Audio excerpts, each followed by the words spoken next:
దర్శకుడు, నటుడు, నిర్మాత దాసరి నారాయణరావు హైదరాబాద్లోని కిమ్స్ ఆసుపత్రిలో చికిత్స పొందుతూ ఈ రోజు సాయంత్రం 7 గంటల సమయంలో తుదిశ్వాస విడిచారు. జనవరిలో ఆయన తీవ్ర అనారోగ్యానికి గురయ్యారు.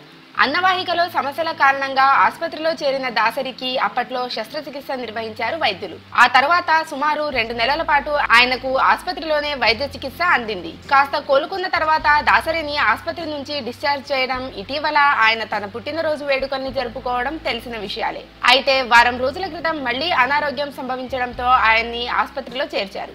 4 రోజుల క్రితమే ఆయనకు మరో శస్త్రచికిత్సను వైద్యులు నిర్వహించారు. ఈ క్రమంలోనే దాసరి 2 కిడ్నీలు ఫెయిల్ అవడంతో ఆయనకు హిమోడయాలసిస్ నిర్వహించామని వైద్యులు తెలిపారు. అయితే ఈ రోజు సాయంత్రం పరిస్థితి విషమించి దాసరి మృతి చెందారు.